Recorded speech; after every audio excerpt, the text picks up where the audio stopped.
Governor Beshear and Mr. Secretary, we are delighted to have you in our midst. I know the weather caused you more difficulties getting here, and you were a little bit late because of the weather, but thank you so much for being here and being a part of this program, but also, most importantly, with the announcement of the Secretary about this great opportunity that is befalling our region. On December the 9th, with 1,700 people over in Governor Patton's Pikeville, Governor Beshear and I vowed to report back to the people of Eastern Kentucky about the SOAR Summit and to work diligently to bring new opportunities to help this region. And today we're here to keep our word. Chuck Flaherty and his team at the Rural Policy Research Institute, RUPRI, delivered on their promise too. They compiled an impressive 135-page report from the SOAR Summit with detailed recommendations, observations, and a catalog of nearly 600 individual ideas or commitments to support our future. I was going through this last night, and I think you've got a copy, do they not? We have some copies to give away. You will be getting a copy of this. But it's amazing. Those 1,700 people spewed out ideas and suggestions and things that we can try to work on together. And it's an amazing collection of ideas. Those 1,700 people spent the entire day. Some of you were a part of that group, of course. And I want to thank you for the great participation that we saw over there. 135-page report that I'm sure you're going to spend some time reading. You can find the full SOAR Summit report online at kydig.ky.gov.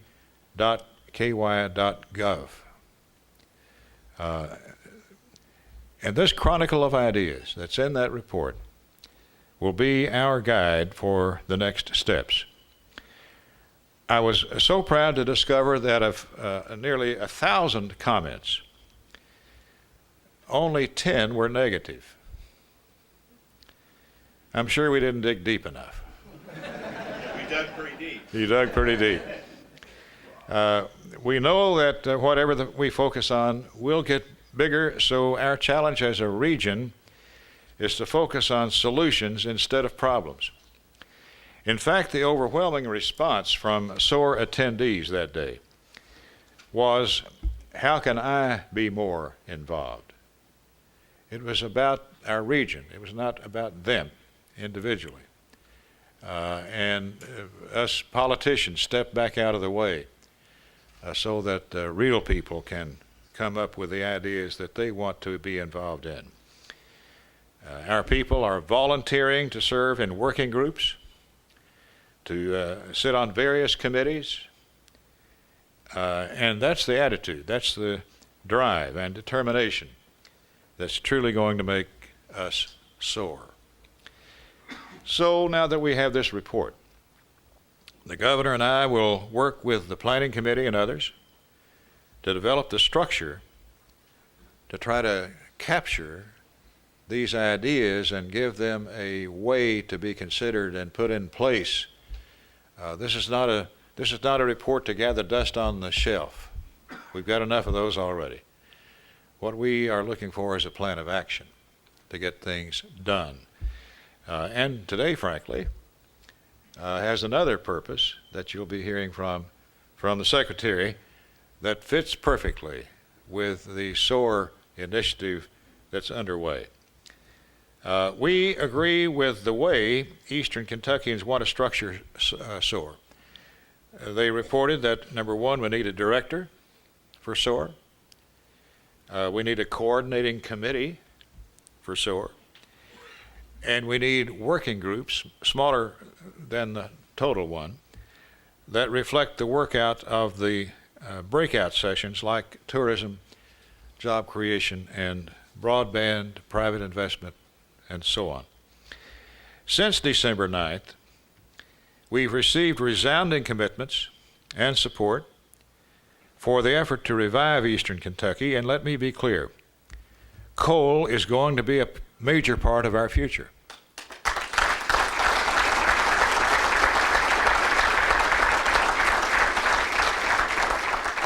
In fact, in the omnibus bill that just passed the House day before yesterday and the Senate last night, ready for the President's signature today or tomorrow, I pushed to include several provisions to protect and revive our coal mining communities, including we cut $143 million out of EPA.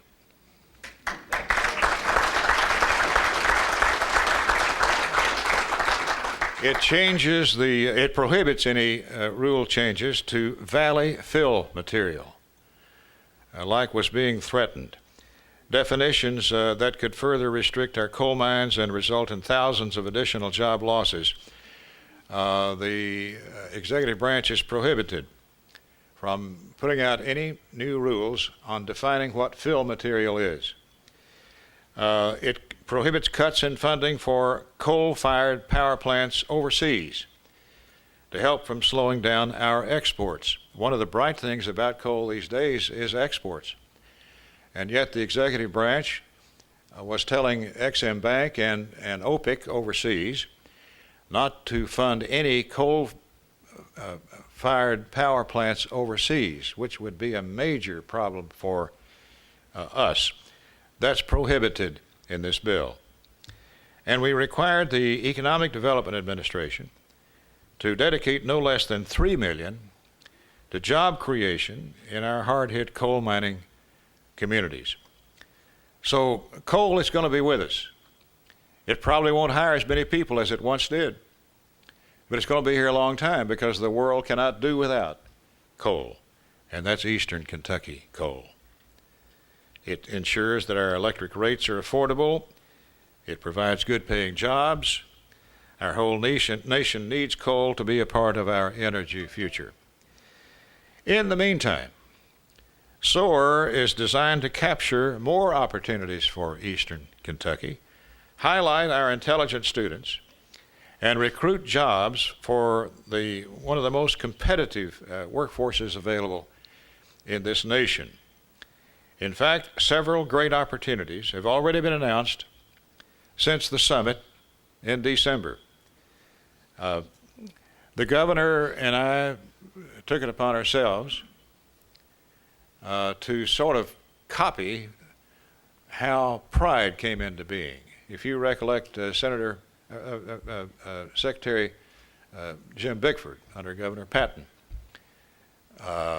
and I joined together to form the Pride organization with the idea that he would bring the state agencies to the cause and I would try to bring the federal agencies to the cause. And out of that grew a very successful program called Pride that cleans up our region. Governor and I have sort of taken that lesson and applied it to a much larger idea, and that's the SOAR campaign, where he would attempt to bring the state agencies to bear on our problems, and I would try to help work the federal agencies best I could, along with him and his contacts, to marry up those two big parts of what has to be done, federal and state. Now we're asking county judges and mayors and volunteers and townspeople and people of all walks of life to be a part of this. But federal, state, local partners are already coming to the table, ready and willing to help in shaping our Appalachian region.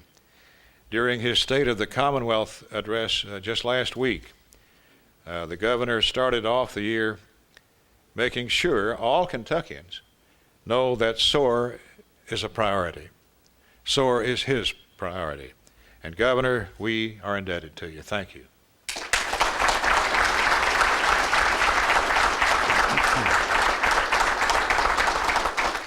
Also, just last week, I joined Jerry Rickett of Kentucky Highlands. Where's Jerry? The head of Kentucky Highlands, He went to the White House. I went with him.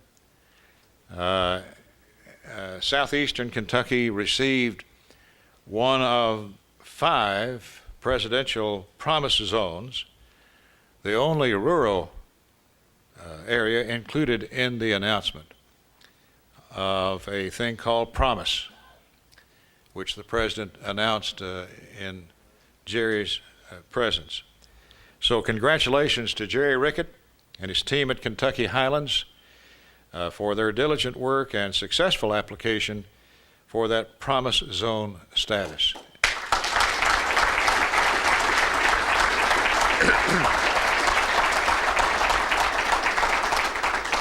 These announcements mean that federal agencies will give extra points for applications for help from our region. I wanted the Promise Zone to be much larger in territory, but the announcement you'll hear today will largely cover the entire region. And the Kentucky Highlands coverage area of their operation includes these 8 counties.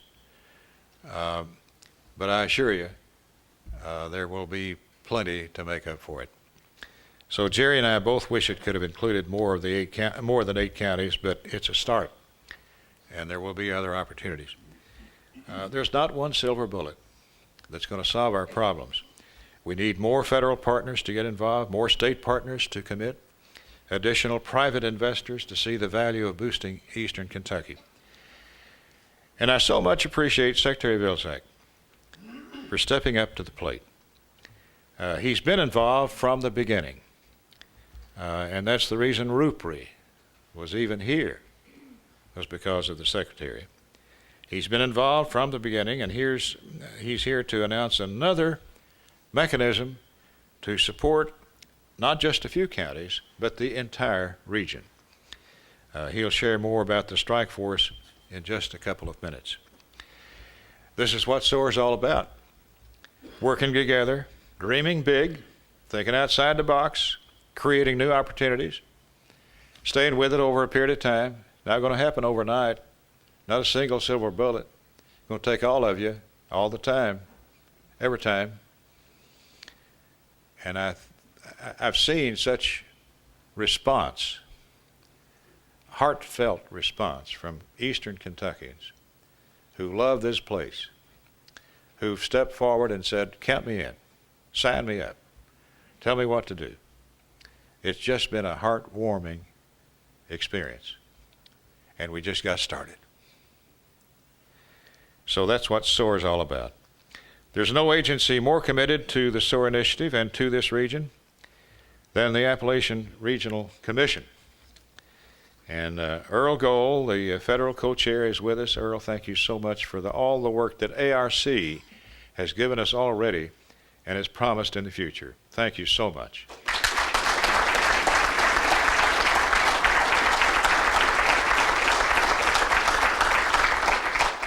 When others brush our small communities aside, Earl Gold and his team ask how ARC can help. In fact, they spent 2 days trying to get to the SOAR summit in the middle of a snowstorm. They didn't make it, but now they're making up for it. Earl, thank you so much. You're a jewel. And the USDA in Kentucky has just been with us the whole way, and we thank the gentleman from the Kentucky operation of USDA.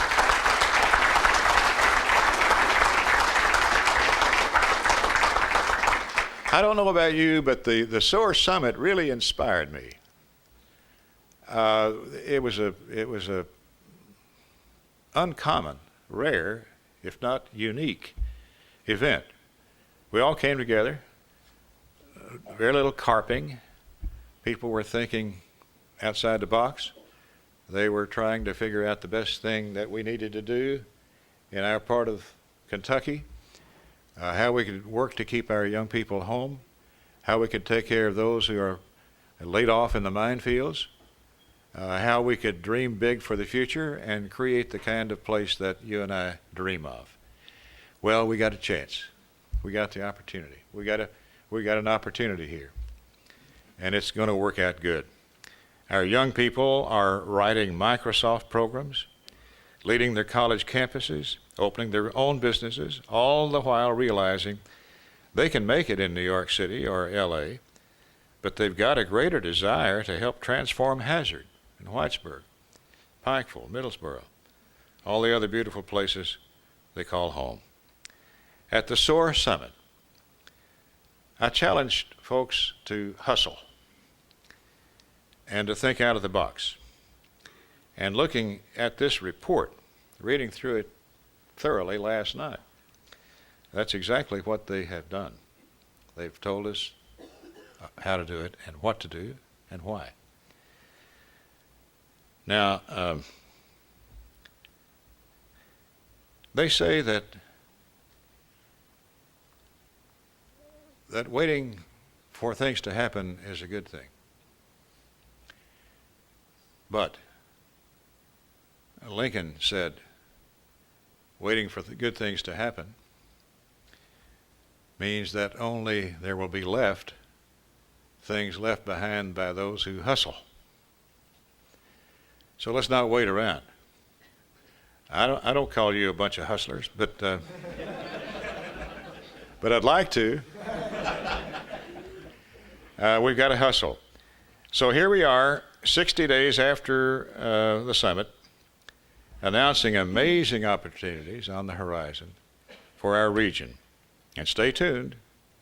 Best is yet to come. The governor and I are going to have a little shindig on Wednesday together, and we'll talk about another big part of what you want to see SOAR do.